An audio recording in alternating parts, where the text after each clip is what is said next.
Bom dia a todos e sejam muito bem-vindos à videoconferência de divulgação dos resultados do segundo trimestre de 2025 da 3tentos. Estão presentes conosco hoje os senhores João Marcelo do Moncel, diretor-presidente e de Relações com Investidores, Luiz Osório do Moncel, Executive Chairman, Cristiano Costa, diretor financeiro, e Eduardo Motter, gerente de RI da 3tentos. Informamos que esta videoconferência está sendo gravada e será disponibilizada no site de RI da companhia, onde se encontra disponível a respectiva apresentação. Destaco que para quem precisar de tradução simultânea, temos essa ferramenta disponível no ícone do globo, escrito Interpretation, localizado no centro inferior da tela. Para aqueles ouvindo a videoconferência em inglês, há a opção de silenciar o áudio original, em português, clicando em Mute Original Audio.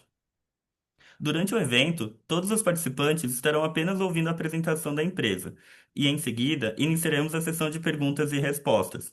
As perguntas poderão ser feitas através de áudio, clicando no ícone Levantar a mão, disponível na parte inferior de sua tela. Para enviar perguntas por texto, basta clicar no ícone Q&A, também disponível na parte inferior da tela, e digitar sua pergunta. Antes de prosseguir, gostaria de esclarecer que eventuais declarações que possam ser feitas durante essa apresentação, relativas às perspectivas de negócio da companhia, às projeções e metas operacionais e financeiras e ao potencial crescimento futuro da 3tentos, constituem-se em meras crenças e expectativas da administração da companhia, baseado nas informações atualmente disponíveis. Essas declarações envolvem riscos e incertezas e, portanto, dependem de circunstâncias que podem ou não ocorrer. Investidores devem compreender que condições econômicas gerais do agronegócio e outros fatores operacionais que podem afetar o desempenho futuro da 3tentos e conduzir a resultados que diferem materialmente daqueles expressos em tais considerações futuras. Agora, gostaria de passar a palavra ao senhor João Marcelo do Moncel. Por favor, senhor João, pode prosseguir. Bom dia, muito obrigado. Primeiramente, aí, agradecer a presença de vocês, né, e dizer que para nós é uma satisfação estar conversando aqui, estar falando aqui com nossos parceiros aqui sobre o segundo trimestre de 2025, trazendo aqui os resultados, os desempenhos, enfim, os números e as perspectivas aqui sobre a 3tentos. Em relação a esse segundo trimestre de 2025, eu acho que cabe destacar aqui, primeiramente, que felizmente foi mais um trimestre com excelente desempenho por parte da companhia, né? Obviamente, começando pelo crescimento de receita, né? Um forte crescimento de receita, né? Da ordem próxima a 30%. E, principalmente, né, também junto com esse crescimento de receita, um crescimento nos resultados, né? Aí demonstrados aí em todas as linhas, aí na margem bruta, né, no EBITDA e no lucro líquido. Então, isso, né, realmente traduz aí um trimestre de desempenho bastante positivo para 3tentos. A gente pode ver no próximo slide, né, que já olhando um pouco mais por segmentos, né, como tradicionalmente a gente traz esses resultados abertos, né, a gente vê que esse crescimento e esse desempenho de resultado, ele tá em todos os segmentos, né, nos três segmentos que a empresa atua, né, tanto insumos como grãos e a indústria, né. Então, acho que cabe destacar aqui alguns highlights aqui, né, principalmente em relação a insumos aqui, que teve um forte crescimento tanto de receita quanto de resultado, né, aí muito vindo da própria questão aí do aumento da área de canola no Rio Grande do Sul, que é uma cultura que a 3tentos está fomentando, incentivando, e que teve o seu plantio dentro desse segundo trimestre, né? Ou seja, a utilização dos insumos foram bastante nesse segundo trimestre, né? Tivemos aí uma recuperação importante de margens, aí, principalmente em relação ao segundo trimestre do ano passado, né? Vinda aí de uma retomada nos preços e uma regularização que o próprio mercado de insumos vem tendo, né, depois ali de algumas crises de abastecimento e de estoques da época da pandemia. No segmento de grãos, né, a empresa segue crescendo forte, né, muito incentivada aí pela safra do Mato Grosso, que foi uma safra recorde, né, que trouxe aí volumes importantes para a empresa, para esse segmento. Quando a gente olha pelo lado da indústria, né, então acho que também o crescimento das capacidades aliado a uma plena utilização das plantas, né, eles reforçam aí os volumes que vêm gradativamente aí, ou seguem crescendo no decorrer do ano e dos trimestres, né? E aqui eu acho que aí cabe destacar, né, que embora ainda não refletido dentro desse segundo trimestre, no segmento de indústria a gente já traz aqui um otimismo, né, com a entrada do B15 aí, que sofreu algum atraso, mas que foi confirmado e já está impactando já está valendo a partir de 1º de agosto. Então acho que esse também é um destaque positivo que a gente quer trazer. Trazendo luz aqui no próximo slide sobre a questão do EBITDA ajustado e de novo, mantendo assim, a coerência e a sequência das nossas demonstrações, né? A gente tem trazido trimestre após trimestre esses números aqui relativos, né, ao resultado, né, trazendo aqui, né, além da margem ajustada, uma margem a partir do resultado financeiro com as operações liquidadas. Então, quem acompanhou o trimestre passado, né, a gente vê que em alguns trimestres ele traz um reflexo positivo, em outros negativos, e nesse, de novo, a gente traz aberto, né, aí onde o destaque principal para nós principalmente nessa visão do semestre daí, esse crescimento aí de 4,4%, né, como percentual do EBITDA para 5,9%, né? Então, é um crescimento importante em pontos percentuais e um crescimento absoluto aí de mais de 70%, né? Então, acho que isso, né, traduz e consolida o resultado da companhia realmente vindo para aspectos bastante operacionais e livres de qualquer viés financeiro. E aí, obviamente, que a gente tem, ali a gente até trouxe aquela frase ali, né, que é a nossa responsabilidade sobre a gestão de riscos, né? Então, eu acho que esse slide aqui, ele sempre consolida isso, né, que 300 trabalha com essas operações absolutamente redeadas, protegendo as margens comerciais que a gente vai obtendo durante o negócio. Dando sequência aqui à nossa apresentação, né, eu queria pedir para o Cristiano, né, começar continuar falando dos aspectos financeiros aí dos números da companhia. Bom, muito bom dia a todos, né? Então, falar um pouco sobre a nossa fortaleza aqui, que é a nossa situação financeira, né? Então, a companhia terminou o trimestre com uma dívida líquida na casa de 1,8 bilhões de reais.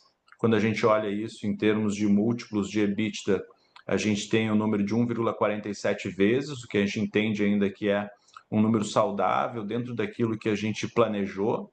Então, a gente vinha desalavancando até o final de 23 para chegar preparados para esse novo ciclo de crescimento e entendemos que é um número que é parecido com o que a gente já teve em outros ciclos de investimento, como foi em 2021 e 2022.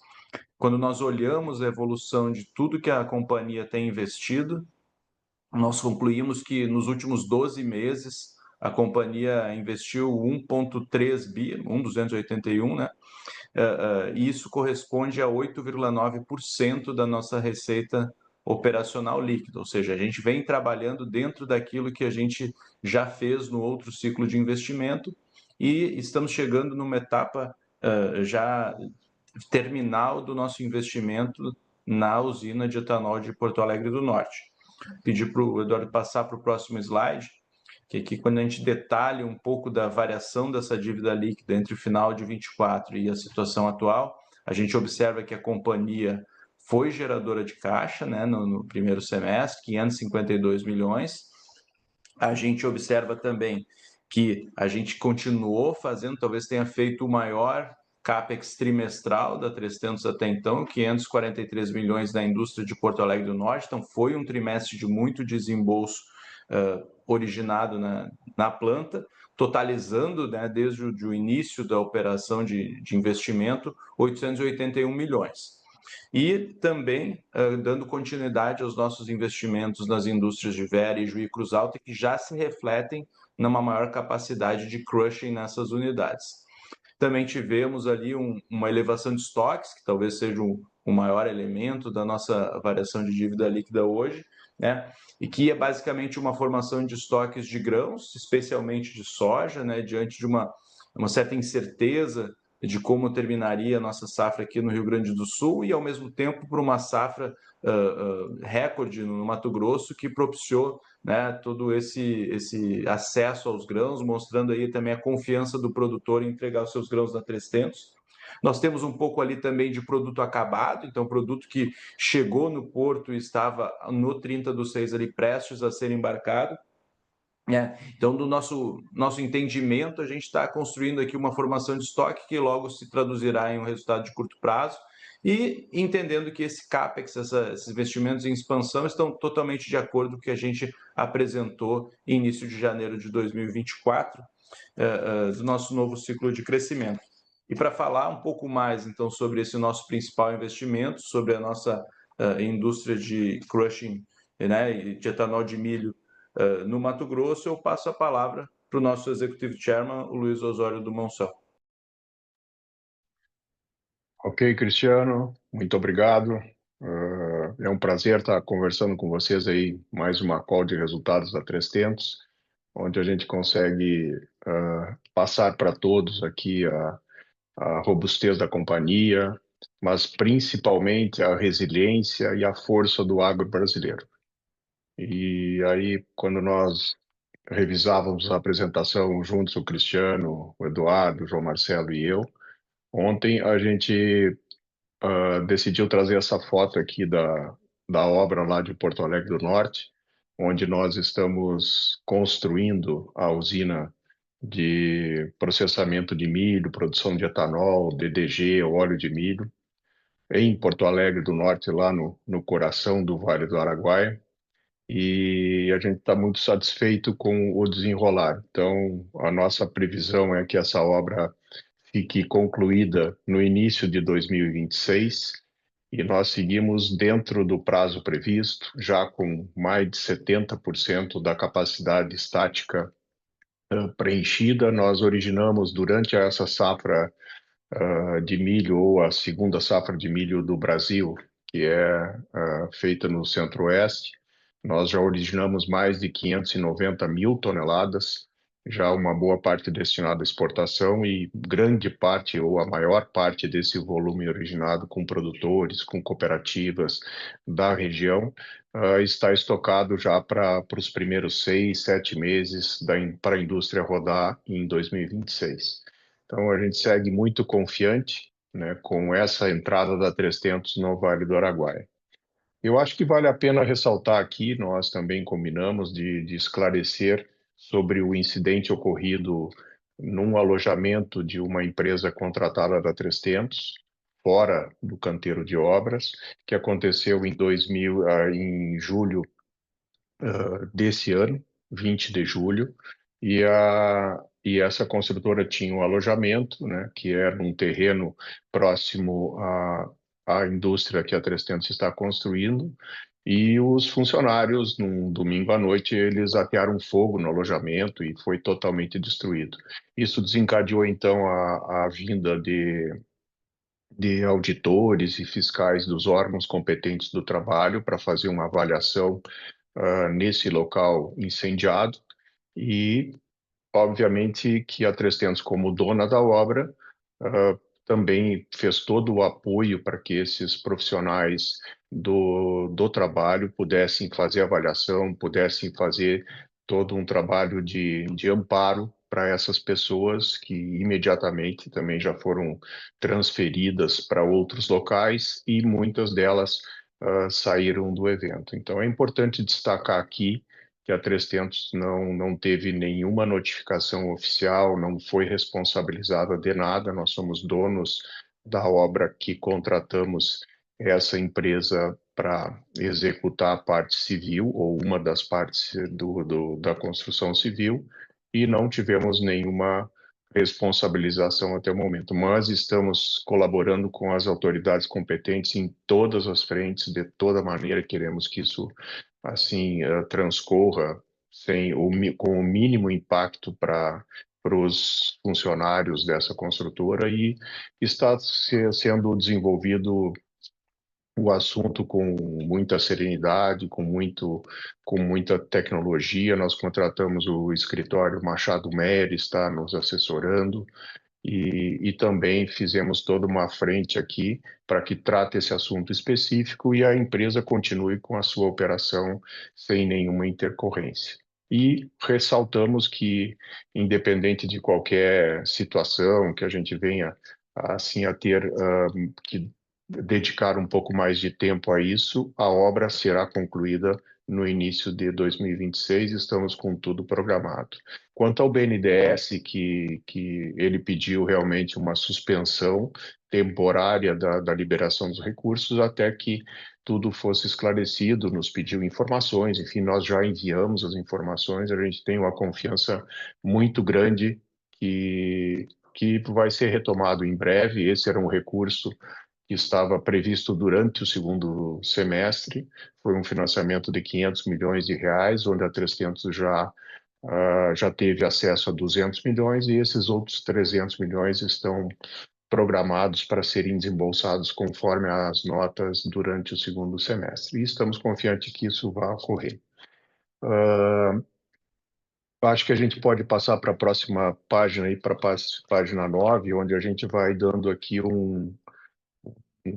uma atualização, né, nesse crescimento, nessa expansão que a 300 vem fazendo. Se a gente lembrar, lá em 2020, na época do IPO, a gente estava com 39 unidades, né? E hoje nós estamos com 72 unidades de negócio, ou 72 lojas, como a gente aprendeu com o mercado aí para chamar. Já estamos processando 8.000 toneladas de soja por dia, e a 300 aí figura já entre as maiores processadoras, as maiores empresas do crush de soja do Brasil. E estamos num processo com ampliação de Cruz Alta, com ampliação de Vera, e também com a manutenção barra melhoria em Ijuí, de atingirmos 10.500 toneladas por dia em breve. O processamento de milho e sorgo, né, então, como falei na foto anterior ali, que é uma foto de quarta-feira agora, de ontem, nós temos 2.800 toneladas por dia de processamento de milho. A produção de biodiesel vai sair de 1.850 para 3.000. A produção de sementes já era o ano passado 600 mil sacos, e atualmente já estamos com 700 mil sacos, já com uma produção no Mato Grosso, com produtores de semente parceiros, e a ideia é que a gente chegue rapidamente a 1 milhão de sacos, onde a marca 300 estará apoiando também a BR-163, apoiando também o Vale do Araguaia. E a produção de fertilizantes com a marca Trifértil iniciou com 150 mil toneladas, já estamos em 200, e o caminho todo está indo para 300 mil toneladas, para que a gente possa aproveitar o Arco Norte da melhor maneira possível. E trabalharíamos sempre os portos de Rio Grande, Paranaguá, Santos e os portos do Arco Norte. A 300 está muito bem preparada, até vale a pena, acho que, ressaltar e lembrar vocês aqui que a Via Mares, que é uma empresa que a 300 tem uma joint venture com a Caramuru, e a Via Mares está praticamente assim com tudo programado, o terreno já com autorização de preparo de terraplanagem, já estamos nessa fase, uma fase bem adiantada, e a gente tem uma previsão para que meados de 2026 a gente comece a operação em Meritituba, para que a gente já possa transportar os produtos farelo, soja ou milho via barcaça para os portos do Arco Norte. Então fica aqui a nossa mensagem também com essa tela de muito otimismo aí e acreditando nessa força do agro. O trabalhar as perspectivas, né? E eu, assim, gosto de iniciar aqui com a valorização do produtor rural. Então, a gente sabe que todo o agronegócio, ele só existe porque tem um produtor rural abnegado e com vocação. O Brasil, assim, de vários locais onde eu vou visitar a agricultura em outros países, eu não vejo ninguém com uma vocação tão forte quanto o agricultor brasileiro. Falo isso assim com tranquilidade por ser agricultor, por ter orgulho de me apresentar como um agropecuarista no Brasil e assim como tantos colegas da agricultura em diferentes estados fazem sempre da melhor maneira possível. E é por isso que a 300 tem um planejamento de curto, médio e longo prazo muito bem estruturado, com a abertura de novas lojas, com as expansões industriais, para que a gente consiga, sem dúvida nenhuma, fazer esse ecossistema. A Tentos Cap está autorizada e já ofertando e já desembolsando crédito rural. Nosso objetivo com a Tentos Cap é realmente o nosso propósito é levar a cultura financeira no campo, ajudando lá no campo, de botina mesmo, ajudando o produtor rural a estar com as suas com seus negócios cada vez melhor conduzidos. Sabemos que é um desafio e a Tentos Cap está nessa frente. E a gente enxerga assim para como cenário, né, um cenário muito positivo para o setor de biocombustíveis, né, porque é realmente a energia renovável, é para nós essa energia verde que o Brasil, como o maior produtor de soja do mundo, né, nós precisamos e devemos estar focados nisso. Além disso, a gente tem a possibilidade de continuar melhorando e aumentando produtividades na cana-de-açúcar, não é o nosso métier, mas realmente valorizamos muito esse trabalho do álcool ou do etanol brasileiro já desde a década de 70 no Brasil e agora o etanol de milho entrando fortemente também para apoiar isso. Já estamos com B15, já estamos com E30 e o Brasil tem cada vez mais a possibilidade de se tornar ainda mais relevante com esse case de sucesso que são os combustíveis renováveis. E eles vêm numa linha de nos trazer cada vez mais um alimento barato, acessível e que a gente possa crescer com maior demanda, com maiores volumes. Essa confiança que eu falo do produtor rural é o nosso reconhecimento aqui a ele. Eu queria também lembrar e agradecer a todo o time 300, é um time fechado, né, que faz isso acontecer no dia a dia, hoje nessas 72 unidades de negócio, né, e sendo que são 13 indústrias rodando, uma outra indústria que já no ano que vem estará à frente. Então, a vocês, time 300, o nosso reconhecimento aí pelo trabalho.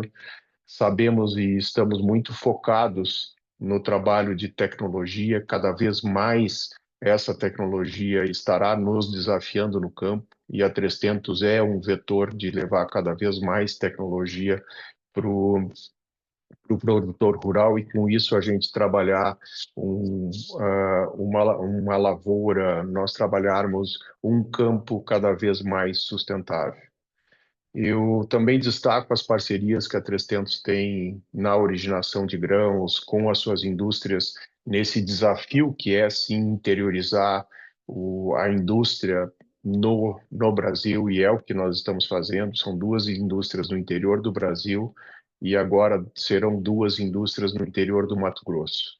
Isso é levar desenvolvimento, isso é levar conhecimento e isso é levar assim a possibilidade do crescimento de tantos profissionais nessas áreas. Até vou comentar com vocês um trabalho que a 300 vem fazendo em parceria com o Senai, em Porto Alegre do Norte, já duas turmas de jovens entre 18 e 22, 25 anos já se formaram, né, duas turmas de 20 pessoas cada uma delas, 20 alunos, onde faziam as partes teóricas de manhã e a parte prática na parte da tarde.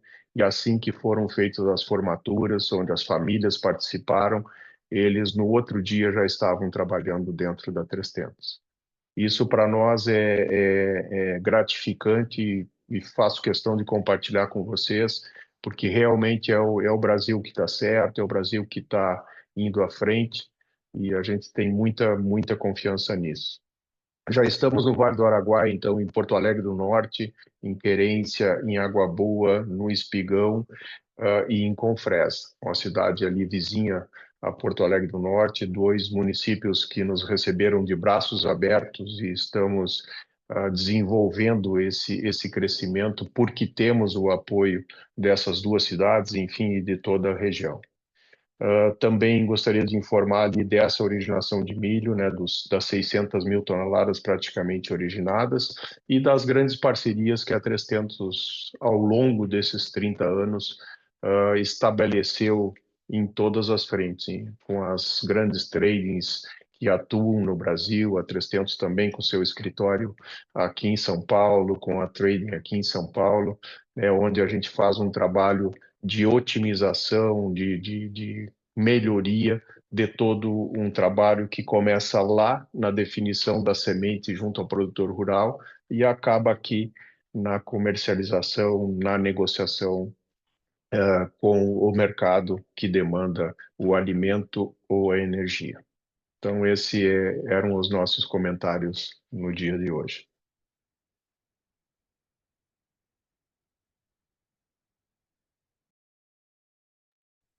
Agora, daremos início à sessão de perguntas e respostas.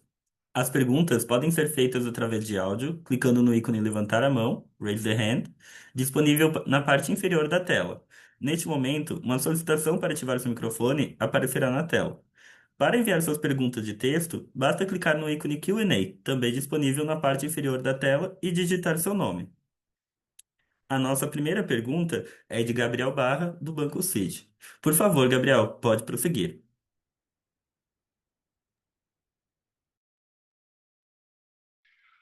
Olá, João, Luiz, time 300, obrigado por pegar minhas perguntas aqui. Eu tenho, acho que, talvez duas perguntas.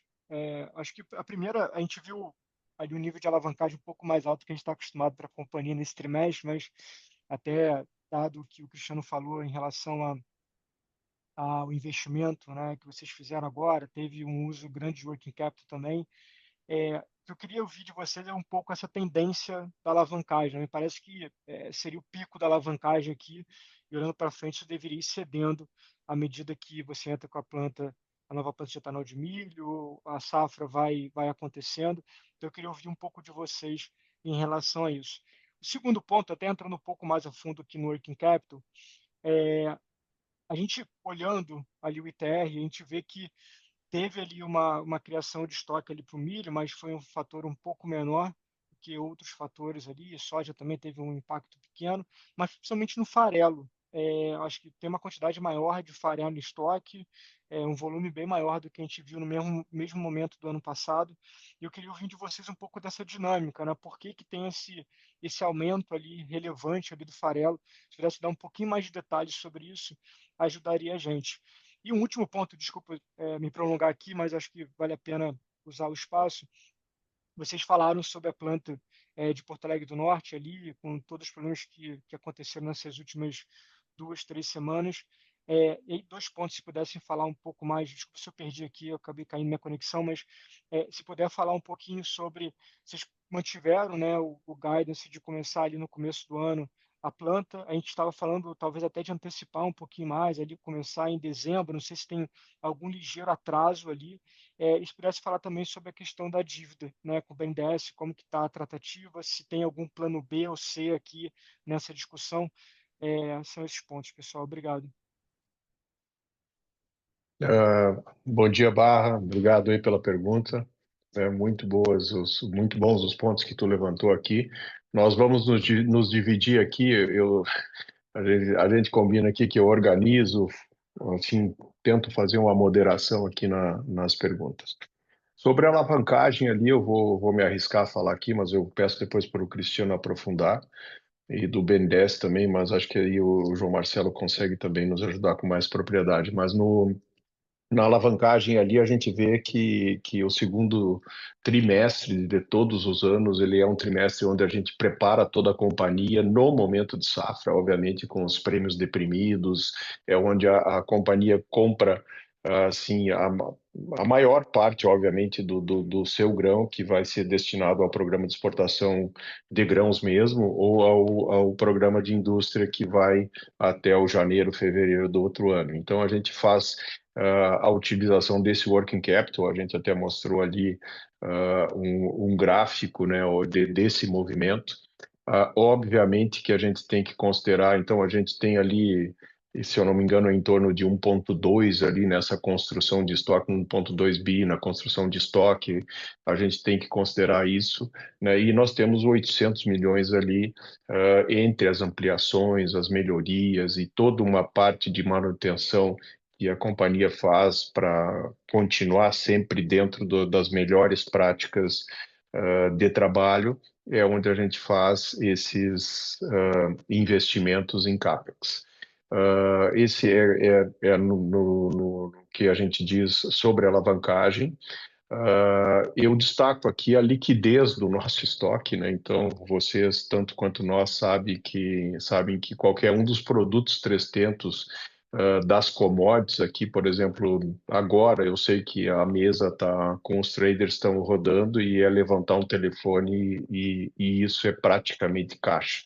Mas nós temos o cuidado e a segurança de ter sempre uma base física que nos dá sustentação, como o João Marcelo falou, numa política de gestão de risco muito rigorosa. Então, nós temos o físico do milho, da soja, do trigo, quando eu falo soja, é do complexo soja, que é soja, farelo e óleo, e esse físico nos dá sustentação para todas as nossas estratégias de hedge, e a gente sabe o quanto é líquido esse estoque.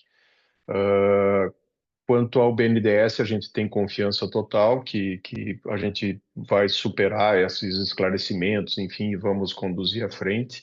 Realmente, aí, mas eu peço até para o João Marcelo entrar nessa segunda pergunta, ou segunda e terceira ali dos estoques de milho e soja, e também do BNDES, João Marcelo. Depois o Cristiano daí fala um pouquinho mais da tendência, pode ser? Com certeza. Tudo bem, Gabriel? Rapidamente ali, sobre os estoques de farelo, na realidade, os embarques no final desse trimestre, eles estavam um pouco mais lentos, né? E às vezes é um movimento ali de uma semana ou duas que um embarque ou dois fica represado. Isso aí tem um impacto grande em volume, né? Cada navio de farelo aí é em torno de 55, 60 mil toneladas. Então, se tu tiver duas semanas ali que não embarca um navio, tu já tem um volume importante aí que fica represado e acaba tombando para o próximo trimestre. Mas não foi só, obviamente, só farelo, como o Osório falou, ele tem um contexto aqui de formação de estoque de um modo geral, aí, principalmente em cima da soja, né? Com a questão da safra do Rio Grande do Sul mais curta e a safra do Mato Grosso bastante alta aí, que gerou oportunidades também aí, principalmente em relação a esse movimento de prêmios. Em relação à questão do guidance de conclusão da obra de Porto Alegre, né, como o Osório já destacou antes ali também, a gente mantém a questão do primeiro trimestre de 26. Né? Nós vimos com a obra com alguma gordura de prazo, né? Nós até entendíamos que talvez até a gente pudesse antecipar alguma coisa, mas assim como o guidance a gente sempre falou no primeiro trimestre 26 e esse prazo está mantido. Então acho que nessa linha aí, acho que o Cristiano pode complementar isso a mais em relação à alavancagem, Cristiano. Não, acho que o ponto. Obrigado, Barra, pela pergunta, né? Acho que o ponto ali é esclarecer, né? Acho que já ficou bem claro ali. A gente tem mais ou menos, né, ali 400 milhões em farelo, em estoque, mais 100 de bio. Então, são estoques que estão ali prestes a serem transformados em receita, né? Farelo muitas vezes fica no porto ali, o João Marcelo colocou bem, tá? Com relação à dívida BNDES, é claro que é uma dívida que é uma taxa de juros abaixo da taxa de mercado. A gente buscou alternativas para dar andamento na obra sem qualquer intercorrência e conhecemos muito bem as alavancas aí que podemos puxar caso a gente tenha um período ainda de revisão do BNDES para entender toda a situação. Mas, como o Luiz colocou, eles nos solicitaram esclarecimentos, os esclarecimentos já foram enviados, então agora a gente está num momento de espera e entendemos que a companhia tem condições aí com seu caixa, com suas linhas de acesso, de dar continuidade tranquilamente aos últimos desembolsos da obra, né? E também continuar suas ampliações industriais, seu fluxo de caixa normal, não há qualquer tipo de preocupação com relação a isso. A gente sabe que vai ter uma questão aí do diferencial de taxa de juros, mas a gente vai conseguir administrar. Obrigado, Barra. Obrigado, pessoal. Super claro. Obrigado. A nossa próxima pergunta é de Guilherme Gutilha, do BTG Pactual. Por favor, Guilherme, pode prosseguir. Fala pessoal, tudo bem? É, Bom dia. Então, primeira pergunta seria sobre o business de insumos. Por favor. Vocês já deram uma melhorada, as margens já melhoraram bem esse ano em relação ao ano passado que a gente viu. Mas eu queria entender como que vocês estão vendo esse ambiente competitivo nesse segmento e se vocês acham que é possível continuar, talvez, com essas melhoras de margens e chegar no patamar mais próximo do que era feito historicamente. E em relação ao business de indústria, se eu puder fazer uma segunda pergunta, eu queria entender, é, a margem da indústria ela caiu um pouquinho sequencialmente, mas acredito que que ela tenha caído menos até do que a maioria das pessoas do nosso lado aqui da mesa imaginavam que fosse acontecer. Então ela está se mostrando até mais resiliente. Eu queria entender como que vocês estão vendo essa margem agora mais na ponta, dado a queda nos preços de farelo, por favor. Ah, bom dia, Guilherme. Obrigado pelas perguntas aí. Com certeza que insumos, João Marcelo tem toda a propriedade aí de nos ajudar aqui com a resposta. E sobre a margem da indústria também, mas a gente sabe agora com a entrada do E15, desculpa, do B15, né, que começou em 1º de agosto, mas vai entrar no bimestre aí agora de setembro, outubro, né, mas a gente pode equilibrar ainda toda essa questão do volume de farelo ofertado no mercado, as demandas, o movimento de exportação, etc. Mas, João Marcelo, acho que tu conduz essas duas aí, pode ser? Com certeza. Tudo bem, Guilherme?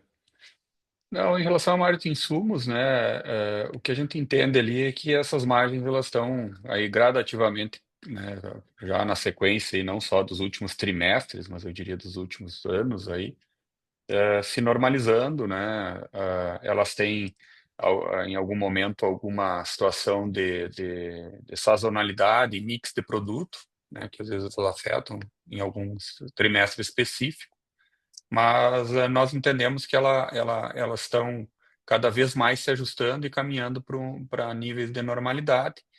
Nós, obviamente, que esse trimestre, e a gente já trouxe também, teve a questão dos insumos de canola, né, que trouxeram um mix mais robusto de produtos para o faturamento, né, e a gente está bastante confiante aí, principalmente porque o segundo semestre, né, em termos de insumos, também é um semestre que ele é positivo, né? A questão da safra boa no Mato Grosso em especial, ela também traz o produtor motivado aí para investimentos, para níveis tecnológicos importantes, o que também melhora aí as condições de mix de produto. Com relação às margens da indústria, como tu bem observou ali, o mercado ele está com o crush margin pressionado, né, nos últimos tempos. Isso decorre muito dos prêmios altos que a soja vem trabalhando. Porém, na nossa visão, nós temos aqui alguns fatores que indicam alguma coisa compensatória a isso, O primeiro deles, obviamente, o maior, é a questão do B15, né? Que ele traz aí um aumento de demanda importante para o segmento de biodiesel e que pode, né, e deve trazer um alento para as questões de margem. Outro fator importante também é que essas margens, principalmente esses prêmios que estão pressionando altos da soja, que estão pressionando as margens da indústria, eles decorrem aí em parte também das guerras comerciais, em especial dos Estados Unidos e China. Então, isso aí é uma situação que está bastante instável e algum movimento aí que aproxime Estados Unidos e China pode pressionar essas margens da soja para baixo, o que num determinado momento aí acaba equilibrando um pouco mais as margens de farelo. Então, acho que nesse termo da indústria, eu acho que ele tem uma perspectiva razoável aí também na sequência. Entendi, pessoal. Obrigado.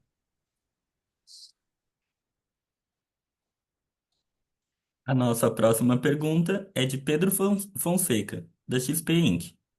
Por favor, Pedro, pode prosseguir. Bom dia, Luiz, eu Marcelo, Cristiano, Edu, espero que todos estejam bem. Obrigado por pegar as nossas perguntas. A primeira que eu gostaria de fazer, né, eu queria recuperar aqui um comentário que vocês colocam na seção de gastos com logística, né, destacando que conseguiram buscar rotas alternativas, parcerias que apresentaram melhores ganhos operacionais. Gostaria de ouvi-los um pouco mais em relação a isso, né? Se vocês puderem comentar um pouco mais sobre essas iniciativas, o que tem isso gerado ganho na ponta, o que vocês esperam aí para os próximos anos, trimestres. E neste contexto, né, com a evolução dessa curva de aprendizagem nas rotas de escoamento, na questão logística, Luiz comentou sobre a JV com a Caramaru, na expectativa de início para o ano que vem. Gostaria de ouvi-los como vocês enxergam a possibilidade de um eventual ramp-up do business de trading de farelo, né? Venda de farelo de terceiros, né? Como um eventual vetor de crescimento e nova alavanca aqui de diluição de custos. Esse é o primeiro ponto que eu gostaria de explorar. E o segundo ponto é em relação ao business de insumos, né? A gente viu aqui um crescimento do share de insumos do Mato Grosso, mas mesmo quando a gente extrapola aqui o resultado do Rio Grande do Sul, também foi um crescimento que chamou bastante atenção, né? Um crescimento muito forte. E o que a gente escuta é que o mercado do Rio Grande do Sul talvez esteja um pouco mais atrasado do que a média, né? Então, as minhas perguntas é que, assim, nesse contexto, né? Se vocês puderem quantificar para a gente o que tem sido o volume nesse crescimento do Rio Grande do Sul, parece que é a maior parte, né? Faz sentido isso.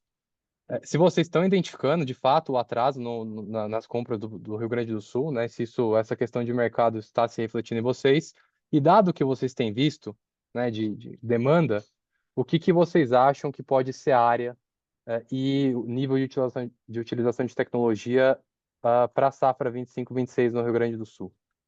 Então, essas são minhas perguntas. Obrigado, pessoal. Bom dia, Pedro. Muito obrigado aí pelas perguntas. Aí a gente vai conseguir assim dar uma navegada aí nos negócios, né? Mas eu começo assim fazendo um comentário no geral assim do ecossistema 300, né? O quanto tem sido para nós importante assim e fundamental esse relacionamento com o produtor, esse relacionamento com as novas tecnologias, com o insumo, né? Com a originação desses grãos e consequentemente depois o trading desse grão ou a comercialização dele no mercado interno e externo. E também com os produtos da indústria. O principal motivo nosso aqui de estudo da indústria e do negócio de grãos ou trading da 300 é realmente a gente suportar primeiramente a todas as originações, a todo o negócio que é feito dentro da companhia. E ter a indústria e a exportação, como a 300 tem hoje no interior do Brasil, isso nos possibilita uma arbitragem muito interessante, inclusive nos pontos logísticos aí que a gente está dia a dia melhorando, tanto em inteligência quanto em infraestrutura. Mas eu acho que aqui nada melhor do que o João Marcelo nos ajudar aqui para esclarecer sobre os insumos e também o comentário dele sobre a logística. E especificamente sobre o trading de farelo de terceiros, ele não está no momento no radar da 300, até porque a gente tem uma produção já importante, né, e de farelo, e estamos sempre crescendo nessa produção de acordo com a nossa capacidade de escoamento. A gente nunca trabalha para nunca ficarmos suscetíveis a estoque ou qualquer coisa do tipo. A 300 flui muito bem todo o seu produto industrializado para os diferentes portos no Brasil. Mas o João Marcelo acho que consegue nos ajudar muito aí quanto à questão de logística e dos insumos também. Obrigado, Pedro. Bom dia, Pedro. Em relação à logística, de fato, a gente vem tentando otimizar. Nós temos uma situação no trimestre que nós temos uma logística executada, né? Então, como foi identificado ali, nós viramos o trimestre com alguns estoques de farelo mais altos e esses farelos já estavam no porto. Então, tem um viés ali de logística executada, né? É importante dizer que nós seguimos buscando otimizar nossas operações, então, e com o crescimento das capacidades da indústria, a gente está utilizando aí alternativas, né, em especial no Mato Grosso, que é a saída pelo Arco Norte, né, que nós entendemos aí que é uma excelente alternativa logística também, né? Em relação ao trading de farelo, como o Isidoro falou, é um negócio marginal, não é o foco da empresa, até porque o nosso foco é suportar o nosso crescimento industrial e a nossa própria produção de farelo. No tocante aos insumos ali, né, a tua leitura é perfeita, né? Eu acho que tem uma situação aí diferente entre Mato Grosso e Rio Grande do Sul. Mato Grosso com uma safra recorde, né, tanto na soja quanto também no milho, e uma busca por níveis tecnológicos maiores. No Rio Grande do Sul, né, nós temos sim um atraso na compra de insumos, principalmente focados na safra de verão. Porém, o Rio Grande do Sul é tradicionalmente um estado que compra insumos um pouco mais tarde que o restante do Brasil. Nós entendemos que está ligeiramente atrasado, mas também não está tão fora do ritmo normal. Em relação ao nível tecnológico no Rio Grande do Sul, a gente está observando, é possível, né, que tenha algum ligeiro decréscimo, né, nesse nível tecnológico, porém, nos níveis atuais da agricultura, não tem muito espaço para grandes quedas nisso. O que a gente entende ali no Rio Grande do Sul, como eu já trouxe também, é que na safra de inverno, a introdução da cultura da canola trouxe uma dinâmica importante ali na pauta de insumos. E o que eu acho que é importante aqui destacar, né, que a 300 vive não só em insumos, mas como um todo, o seu ciclo de cresce e consolida. Então, ao mesmo tempo que a gente vai crescendo o número de expansões, de lojas, né, de vendedores, as regiões seguem se consolidando. O ciclo de consolidação de uma unidade ele é entre 3 e 5 anos. Então, tem unidades que nós abrimos aí na época do IPO, como a gente chama, há 5 anos atrás, há 4 anos atrás, que ainda não atingiram sua plena capacidade. Então, é um ciclo bastante virtuoso, né? Porque além do crescimento no número de lojas, a gente vem com as lojas ainda não maduras, entregando sequencialmente melhores resultados. Tá super claro. Obrigado, pessoal. A nossa próxima pergunta é de Gustavo Troiano, do Itaú BBA. Por favor, Gustavo, pode prosseguir. Bom dia, pessoal. Obrigado por pegar minha pergunta.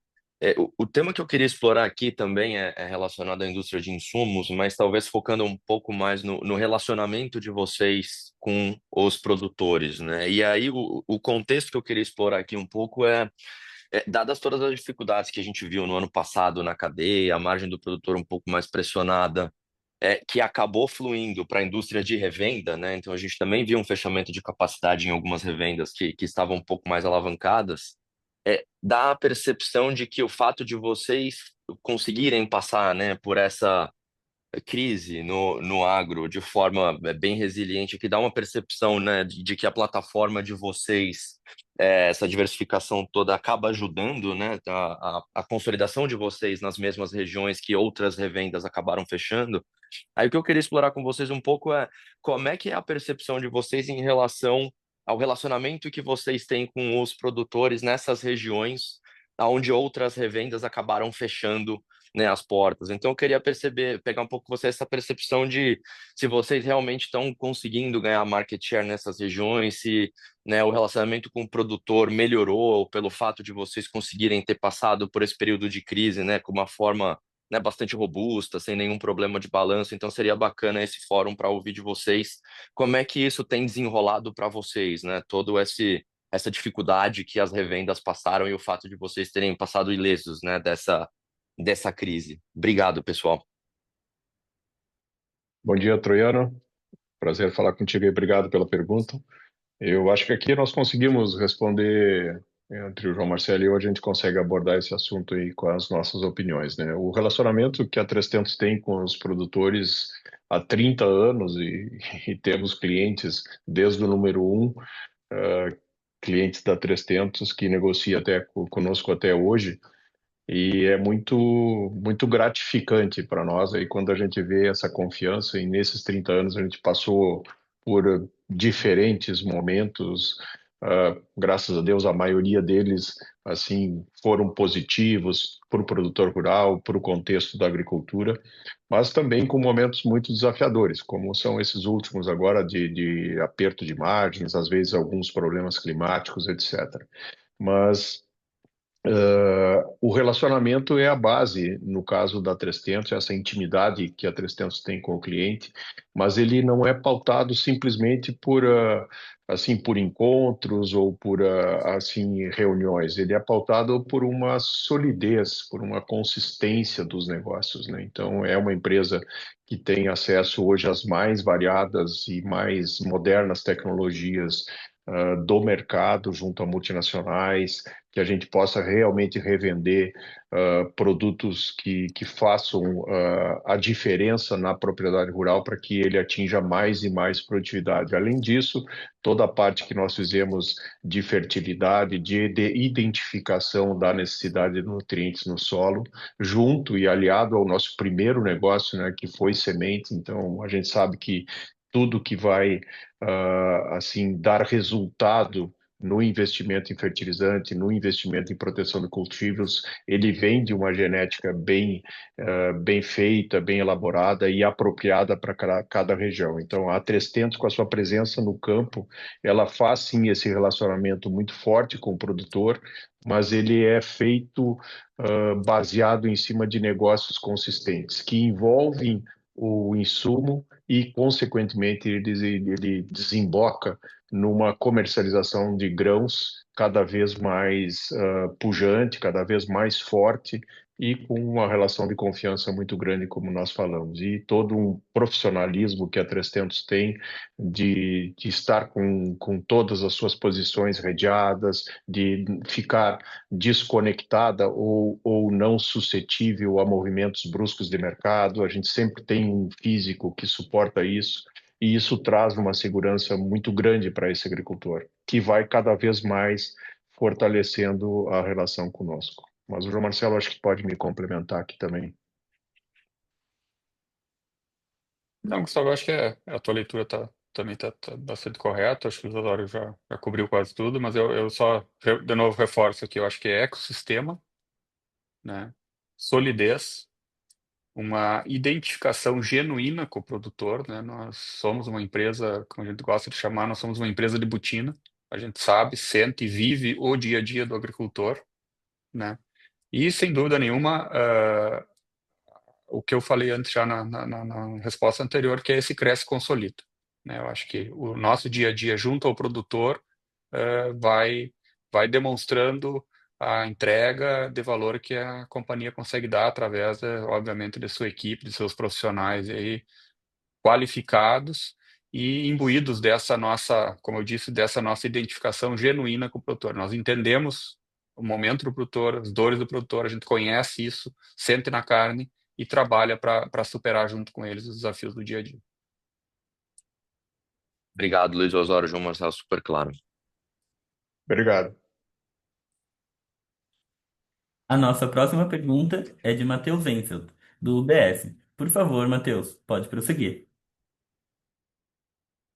Opa, bom dia, João, Marcelo, Luiz, Cristiano, obrigado pelo tempo.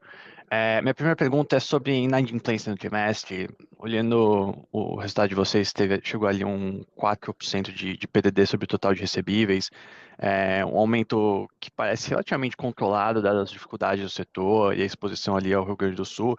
Então, eu queria entender como vocês esperam que isso evolua durante o restante do ano e também ter alguma ideia do nível de renegociação que vocês tiveram no trimestre, se foi muita coisa que teve que ser renegociada, desculpa, e que isso que tenha levado a esse nível maior de recebíveis brutos que a gente viu nesse tri. E daí a minha segunda pergunta é sobre market share do varejo, da rede de insumos. Lá atrás a gente falava que vocês estavam rodando num market share de uns 20% no Rio Grande. Minha pergunta é se isso continua válido, se esse é o market share que vocês enxergam, que vocês têm ali na região que vocês atendem. E agora com 4 anos no Mato Grosso, se vocês puderem só talvez dar um pouco de como foi o ramp-up das lojas no tempo, e uma pergunta similar de se vocês entendem que já estão no market share ideal ali para vocês na 163, na região que vocês atendem, óbvio, ou quanto dá para chegar, ou quanto dá para maturar, dá para pensar naquele número que a gente falava lá atrás, de chegar nos 15% de market share na região. São essas duas, obrigado. Olá, Matheus. Tudo bem? Obrigado pela pergunta. Ou pelas perguntas, né? Com certeza ali sobre o PDD, as renegociações, enfim, todo esse relacionamento que nós temos com o produtor, até vem em conexão aí com a pergunta do Troiano anterior, né? Do relacionamento. O João Marcelo pode aprofundar isso sem dúvida, assim como o market share. Mas eu só, antes dele iniciar a resposta dele aqui e fazer ela por completo, eu reforço aquilo que eu falei no início, né, de como nós estamos sendo recebidos nas regiões que a 300, nas novas regiões que a 300, assim, começa com as suas unidades, começa com as suas lojas, e esse forte relacionamento que nós temos com o produtor. E como o João Marcelo falou ali, assim, é genuíno isso, né, essa intimidade com ele, essa identificação, e assim, é um mérito do time 300 que está a campo e está, assim, na linha de frente fazendo isso. Então, João Marcelo, aí só desenvolve para nós ali sobre as renegociações aí, por favor. Bom dia, Matheus. Não, em relação à inadimplência, o Rio Grande do Sul vem sofrendo, né, uma sequência de problemas, né, principalmente de ordem climática. E a nossa inadimplência, a gente entende que ela tá em linha com o histórico, né? Na realidade, nós estamos aí com um nível de renegociação muito similar ao do ano passado, ou seja, né, nós não estamos tendo nenhum incremento no nosso, ou né, praticamente nenhum incremento no nosso nível de renegociação. Então, o que para nós é um dado, né, bastante positivo, né? Então, óbvio que a gente tá acompanhando, tá junto aos produtores, entendendo as melhores soluções, mas de fato a gente está com essa situação aí que, como eu disse, está melhor talvez até do que a gente esperava. Em relação à questão dos market shares em insumo, né? Como eu falei antes ali também, a gente segue ainda com lojas em crescimento, em maturação, né? E isso não é só no Mato Grosso, no Rio Grande do Sul também, porque a gente teve um ritmo de abertura de lojas nos últimos 4, 5 anos, né, importante ainda de ocupação da região, e essas lojas ainda estão entregando ganhos de market share, né? Obviamente que a situação no Mato Grosso ela é mais intensa, porque o mercado é maior e o nosso crescimento foi maior lá. Então, a BR-163 já num estágio mais avançado em termos de participação no mercado, né? É um mercado mais concorrido, né? Talvez o mais concorrido do Brasil, né? A gente vem gradativamente ocupando espaços, né? Consolidando as lojas, consolidando as equipes e, como eu disse antes ali, o produtor vem entendendo, né? E respondendo positivamente às nossas propostas de valor, é o que a gente tem por objetivo entregar para eles. No Vale do Araguaia, embora mais recente, né? Também tem nos surpreendido positivamente aí a questão de participação do mercado, né? É um mercado que tem um potencial gigante, né? Tem um potencial de crescimento, um potencial de tecnologia, de bons produtores, e de fato a gente está conseguindo ter uma atração até mais rápida e melhor do que nós tivemos na BR-163. Então a gente tá bastante otimista. E em relação ao índice em si de market share, eu acho que a gente mantém alinhamentos aí que a gente já trouxe em outros momentos aí. Então, estamos trabalhando, estamos na sequência, e eu diria que a gente está em linha e, assim, com expectativas talvez até mais positivas do que a gente tinha nos planos originais.